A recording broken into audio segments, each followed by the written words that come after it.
السلام علیکم ورحمۃ اللہ۔ سورہ البقرہ پارٹ 3۔ اعوذ باللہ من الشیطان الرجیم، بسم اللہ الرحمن الرحیم۔ اے وہ لوگو جو ایمان لائے ہو، ہمارے رسول کو رائنا نہ کہا کرو، بلکہ یہ کہا کرو کہ ہم پر نظر فرما اور غور سے سنا کرو، اور کافروں کے لیے دردناک عذاب مقدر ہے۔ اہل کتاب اور مشرکین میں سے جن لوگوں نے کفر کیا، وہ ہرگز پسند نہیں کرتے کہ تم پر تمہارے رب کی طرف سے کوئی خیر اتاری جائے، حالانکہ اللہ جس کو چاہتا ہے اپنی رحمت کے لیے خاص کر لیتا ہے، اور اللہ بہت بڑے فضل والا ہے۔ جو آیت بھی ہم منسوخ کر دیں یا اسے بھلا دیں، اس سے بہتر یا اس جیسی ضرور لے آتے ہیں۔ کیا تو نہیں جانتا کہ اللہ ہر چیز پر جسے وہ چاہے دائمی قدرت رکھتا ہے؟ کیا تو نہیں جانتا کہ وہ اللہ ہی ہے جس کی آسمانوں اور زمین کی بادشاہی ہے، اور اللہ کو چھوڑ کر تمہارے لیے کوئی سرپرست اور مددگار نہیں؟ کیا تم چاہتے ہو کہ تم اپنے رسول سے بھی اسی طرح سوال کرتے رہو جس طرح پہلے موسیٰ سے سوال کیے گئے؟ پس جو بھی ایمان کو کفر سے تبدیل کرے، یقیناً وہ سیدھی راہ سے بھٹک چکا ہے۔ اہل کتاب میں سے بہت سے ایسے ہیں جو چاہتے ہیں کہ کاش تمہیں تمہارے ایمان لانے کے بعد ایک دفعہ پھر کفار بنا دیں، بوجہ اس حسد کے جو ان کے اپنے دلوں سے پیدا ہوتا ہے۔ وہ ایسا کرتے ہیں بعد اس کے کہ حق ان پر روشن ہو چکا ہے، پس ان سے عفو سے کام لو اور درگزر کرو یہاں تک کہ اللہ اپنا فیصلہ ظاہر کر دے۔ یقیناً اللہ ہر چیز پر جسے وہ چاہے دائمی قدرت رکھتا ہے۔ اور نماز کو قائم کرو اور زکوٰۃ ادا کرو، اور جو بھلائی بھی تم خود اپنی خاطر آگے بھیجتے ہو، اسے تم اللہ کے حضور موجود پاؤ گے۔ یقیناً اللہ اس پر نگاہ رکھے ہوئے ہے جو تم کرتے ہو۔ اور وہ کہتے ہیں کہ ہرگز جنت میں کوئی داخل نہیں ہوگا سوائے ان کے جو یہودی یا عیسائی ہوں، یہ محض ان کی خواہشات ہیں۔ تو کہہ کہ اپنی کوئی مضبوط دلیل تو لاؤ اگر تم سچے ہو۔ نہیں نہیں، سچ یہ ہے کہ جو بھی اپنا آپ خدا کے سپرد کر دے اور وہ احسان کرنے والا ہو، تو اس کا اجر اس کے رب کے پاس ہے، اور ان لوگوں پر کوئی خوف نہیں اور نہ وہ غمگین ہوں گے۔ اور یہود کہتے ہیں کہ نصارہ کی بنا کسی چیز پر نہیں، اور نصارہ کہتے ہیں کہ یہود کی بنا کسی چیز پر نہیں، حالانکہ وہ کتاب پڑھتے ہیں۔ اسی طرح ان لوگوں نے بھی جو کچھ علم نہیں رکھتے، ان کے قول کے مشابہ بات کی، پس اللہ قیامت کے روز ان کے درمیان ان باتوں کا فیصلہ کرے گا جن میں وہ اختلاف کرتے تھے۔ اور اس سے زیادہ ظالم کون ہے جس نے منع کیا کہ اللہ کی مسجدوں میں اس کا نام بلند کیا جائے اور انہیں ویران کرنے کی کوشش کی، حالانکہ ان کے لیے اس کے سوا کچھ جائز نہ تھا کہ وہ ان مسجدوں میں ڈرتے ہوئے داخل ہوتے۔ ان کے لیے دنیا میں ذلت اور آخرت میں بہت بڑا عذاب ہے۔ اور اللہ ہی کا ہے مشرق بھی اور مغرب بھی، پس جس طرف بھی تم منہ پھیرو وہیں خدا کا جلوہ پاؤ گے۔ یقیناً اللہ بہت وسعتیں عطا کرنے والا اور دائمی علم رکھنے والا ہے۔ اور وہ کہتے ہیں اللہ نے بیٹا بنا لیا ہے، پاک ہے وہ، بلکہ اس کی شان تو یہ ہے کہ اسی کا ہے جو آسمانوں اور زمین میں ہے، سب اسی کے فرما بردار ہیں۔ وہ آسمانوں اور زمین کی تخلیق کا آغاز کرنے والا ہے، اور جب وہ کسی امر کا فیصلہ کر لیتا ہے تو وہ اسے محض ہو جا کہتا ہے تو وہ ہونے لگتا ہے اور ہو کر رہتا ہے۔ اور وہ لوگ جو کچھ علم نہیں رکھتے کہتے ہیں کہ آخر اللہ ہم سے کیوں کلام نہیں کرتا، یا ہمارے پاس بھی کوئی نشان کیوں نہیں آتا۔ اسی طرح ان لوگوں نے بھی جو ان سے پہلے تھے ان کے قول کے مشابہ بات کی تھی، ان کے دل آپس میں مشابہ ہو گئے ہیں۔ ہم آیات کو یقین لانے والی قوم کے لیے خوب کھول کر بیان کر چکے ہیں۔ یقیناً ہم نے تجھے حق کے ساتھ بشیر اور نذیر کے طور پر بھیجا ہے، اور تجھ سے جہنم والوں کے بارے میں نہیں پوچھا جائے گا۔ اور یہود اور نصارہ ہرگز تجھ سے راضی نہیں ہوں گے جب تک تو ان کی ملت کی پیروی نہ کرے۔ تو کہہ دے کہ یقیناً اللہ کی عطا کردہ ہدایت ہی اصل ہدایت ہے، اور اگر تو ان کی خواہشات کے پیچھے لگ جائے بعد اس کے کہ تیرے پاس علم آ چکا ہے، تو اللہ کی طرف سے تیرے لیے کوئی سرپرست اور کوئی مددگار نہیں رہے گا۔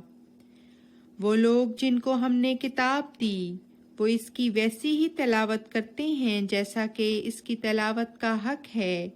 یہی وہ لوگ ہیں جو در حقیقت اس پر ایمان لاتے ہیں، اور جو کوئی بھی اس کا انکار کرے بس وہی ہیں جو گھاٹا پانے والے ہیں۔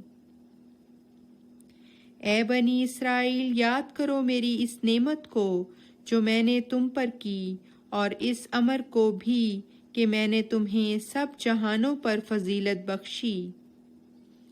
اور ڈرو اس دن سے جس دن کوئی جان کسی دوسری جان کے کچھ کام نہیں آئے گی، اور نہ اس سے کوئی بدلہ قبول کیا جائے گا، اور نہ کوئی شفاعت اسے فائدہ دے گی، اور نہ ہی وہ لوگ کوئی مدد دیے جائیں گے۔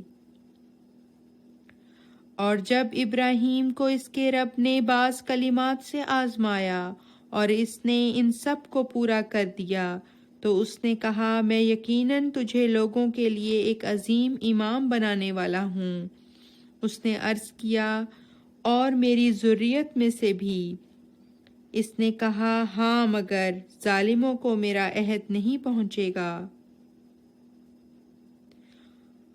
اور جب ہم نے اپنے گھر کو لوگوں کے بار بار اکٹھا ہونے کی اور امن کی جگہ بنایا، اور ابراہیم کے مقام میں سے نماز کی جگہ پکڑو، اور ہم نے ابراہیم اور اسماعیل کو تاکید کی کہ تم دونوں میرے گھر کو طواف کرنے والوں اور اعتکاف بیٹھنے والوں اور رکوع کرنے والوں اور سجدہ کرنے والوں کے لیے خوب پاک و صاف بنائے رکھو۔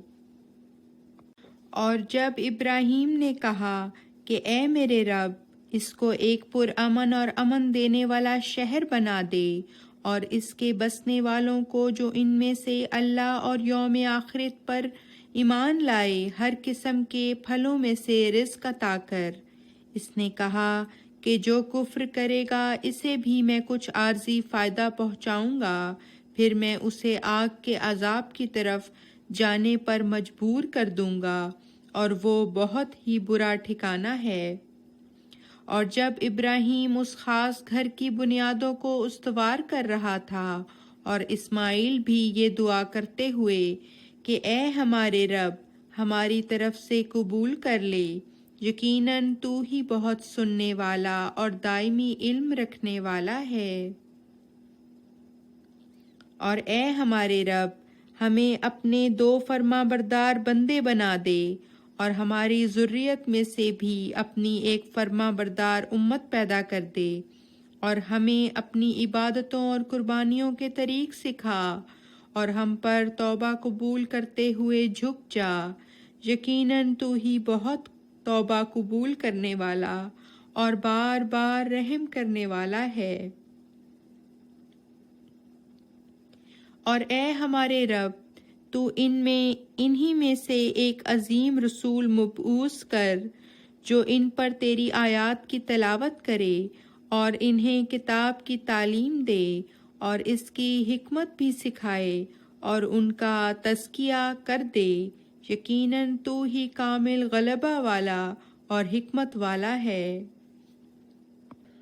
اور کون ابراہیم کی ملت سے اعراض کرتا ہے سوائے اس کے جس نے اپنے نفس کو بے وقوف بنا دیا؟ اور یقیناً ہم نے اس یعنی ابراہیم کو دنیا میں بھی چن لیا، اور یقیناً آخرت میں بھی وہ صالحین میں سے ہوگا۔ یاد کرو جب اللہ نے اس سے کہا کہ فرما بردار بن جا، تو بے ساختہ اس نے کہا میں تو تمام جہانوں کے رب کے لیے فرما بردار ہو چکا ہوں۔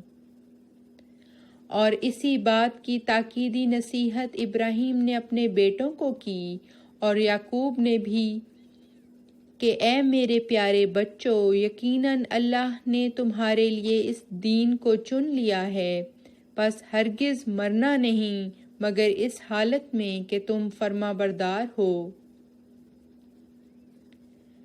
کیا تم اس وقت موجود تھے جب یعقوب پر موت آئی، جب اس نے اپنے بچوں سے پوچھا کہ وہ کیا ہے جس کی تم میرے بعد عبادت کرو گے؟ انہوں نے کہا ہم عبادت کرتے رہیں گے تیرے معبود کی اور تیرے اجداد ابراہیم اور اسماعیل اور اسحاق کے معبود کی، جو ایک ہی معبود ہے، اور اسی کے ہم فرما بردار رہیں گے۔ یہ ایک امت تھی جو گزر چکی، اس کے لیے تھا جو اس نے کمایا، اور تمہارے لیے ہے جو تم کماتے ہو، اور تم اس کے متعلق نہیں پوچھے جاؤ گے جو وہ کیا کرتے تھے۔ اور وہ کہتے ہیں کہ یہودی یا نصرانی ہو جاؤ تو ہدایت پا جاؤ گے۔ تو کہہ دے نہیں، بلکہ ابراہیم حنیف کی امت ہو جاؤ، یہی ہدایت کا موجب ہے، اور وہ ہرگز شرک کرنے والوں میں سے نہیں تھا۔ تم کہہ دو ہم اللہ پر ایمان لے آئے اور اس پر جو ہماری طرف اتارا گیا، اور جو ابراہیم اور اسماعیل اور اسحاق اور یعقوب اور اس کی اولاد کی طرف اتارا گیا، اور جو موسیٰ اور عیسیٰ کو دیا گیا، اور اس پر بھی جو سب نبیوں کو ان کے رب کی طرف سے عطا کیا گیا۔ ہم ان میں سے کسی کے درمیان فرق نہیں کرتے، اور ہم اسی کے فرما بردار ہیں۔ پس اگر وہ اسی طرح ایمان لے آئیں جیسے تم اس پر ایمان لائے ہو، تو یقیناً وہ بھی ہدایت پا گئے، اور اگر وہ اس سے منہ پھیر لیں تو وہ عادتاً ہمیشہ اختلاف ہی میں رہتے ہیں۔ بس اللہ تجھے ان سے نمٹنے کے لیے کافی ہوگا، اور وہی بہت سننے والا اور دائمی علم رکھنے والا ہے۔ اللہ کا رنگ پکڑو، اور رنگ میں اللہ سے بہتر کون ہو سکتا ہے، اور ہم اسی کی عبادت کرنے والے ہیں۔ تو کہتے کہ کیا تم اللہ کے بارے میں ہم سے جھگڑا کرتے ہو، جبکہ وہ ہمارا بھی رب ہے اور تمہارا بھی رب ہے، اور ہمارے اعمال ہمارے لیے ہیں اور تمہارے اعمال تمہارے لیے ہیں، اور ہم تو اسی کے لیے مخلص ہو گئے ہیں۔ کیا تم کہتے ہو کہ ابراہیم اور اسماعیل اور اسحاق اور یعقوب اور اس کی اولاد یہودی تھے یا عیسائی تھے؟ تو کہہ دے کیا تم زیادہ جانتے ہو یا اللہ؟ اور اس سے زیادہ ظالم کون ہوگا جو اس گواہی کو چھپائے جو اللہ کی طرف سے اس کے پاس امانت ہے اور اللہ اس سے غافل نہیں ہے جو تم کرتے ہو۔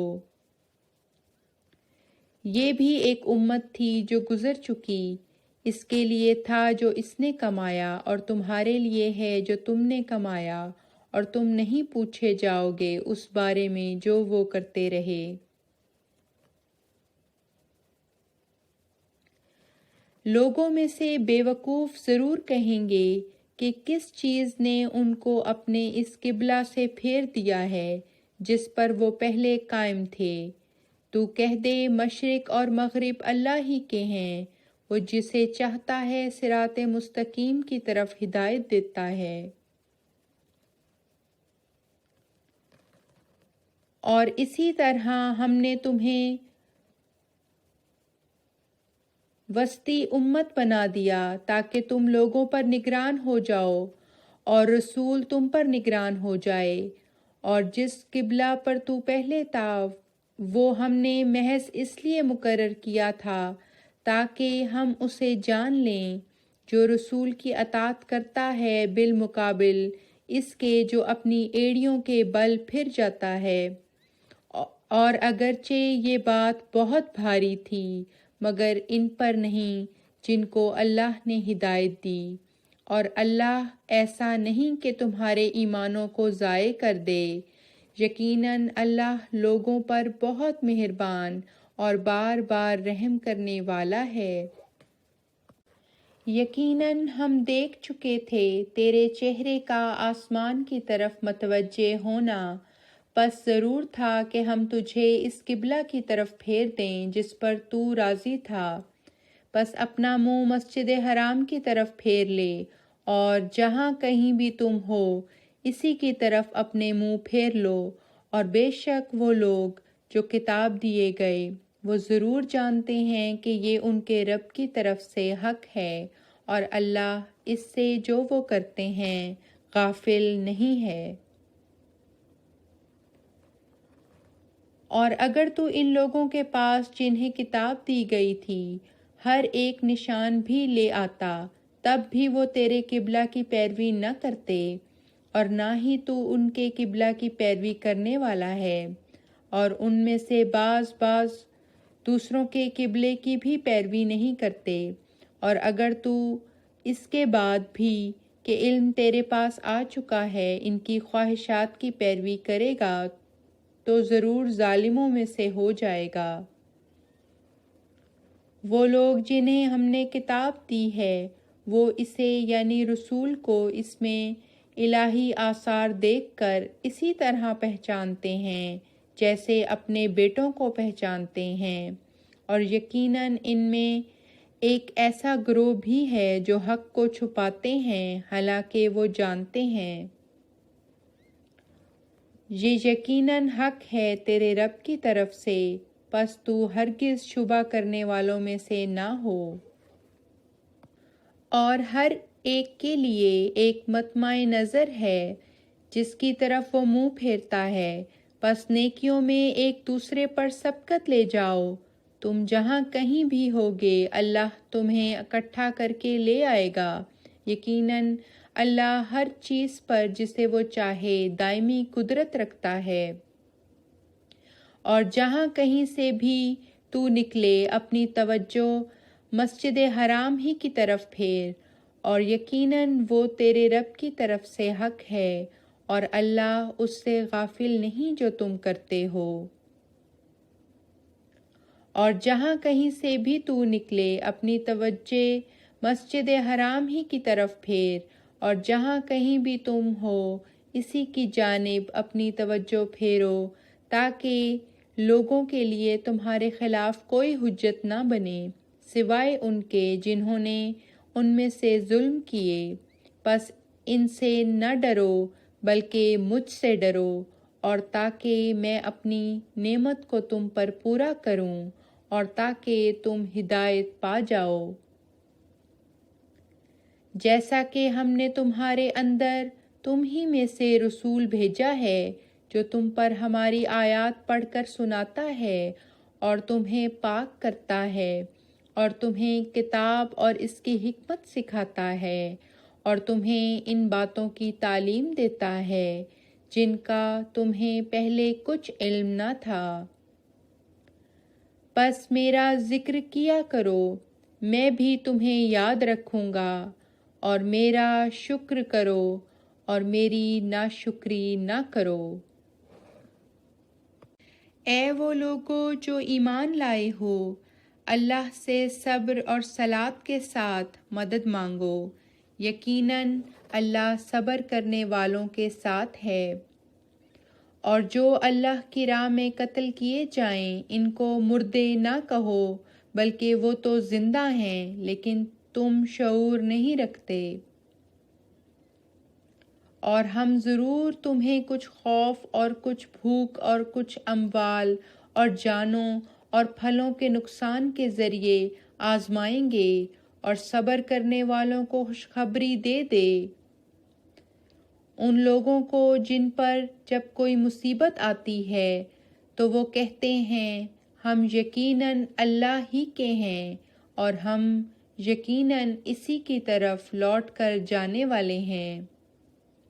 یہی لوگ ہیں جن پر ان کے رب کی طرف سے برکتیں ہیں اور رحمت ہے، اور یہی وہ لوگ ہیں جو ہدایت پانے والے ہیں۔ یقیناً صفا اور مروہ شعائر اللہ میں سے ہیں، پس جو کوئی بھی اس بیت کا حج کرے یا عمرہ ادا کرے تو اس پر کوئی گناہ نہیں کہ وہ ان دونوں کا بھی طواف کرے، اور جو نفلی طور پر نیکی کرنا چاہے تو یقیناً اللہ شکر کا حق ادا کرنے والا اور دائمی علم رکھنے والا ہے۔ یقیناً وہ لوگ جو اسے چھپاتے ہیں جو ہم نے واضح نشانات اور کامل ہدایت میں سے نازل کیا، اس کے بعد بھی کہ ہم نے کتاب میں سے اس کو لوگوں کے لیے خوب کھول کر بیان کر دیا تھا، یہی ہیں وہ جن پر اللہ لعنت کرتا ہے، اور ان پر سب لعنت کرنے والے بھی لعنت کرتے ہیں، سوائے ان لوگوں کے جنہوں نے توبہ کی اور اصلاح کی اور اللہ کے نشانات کو کھول کھول کر بیان کیا۔ پس یہی وہ لوگ ہیں جن پر میں توبہ قبول کرتے ہوئے جھکوں گا، اور میں بہت توبہ قبول کرنے والا اور بار بار رحم کرنے والا ہوں۔ یقیناً وہ لوگ جنہوں نے کفر کیا اور کفر ہی کی حالت میں مر گئے، یہی وہ لوگ ہیں جن پر اللہ کی لعنت ہے اور فرشتوں کی اور تمام انسانوں کی۔ اس لعنت میں وہ ایک لمبے عرصے تک رہنے والے ہوں گے، ان پر سے عذاب کو ہلکا نہیں کیا جائے گا اور نہ ہی وہ مہلت دیے جائیں گے۔ اور تمہارا معبود ایک ہی معبود ہے، کوئی معبود نہیں مگر وہی رحمان اور رحیم۔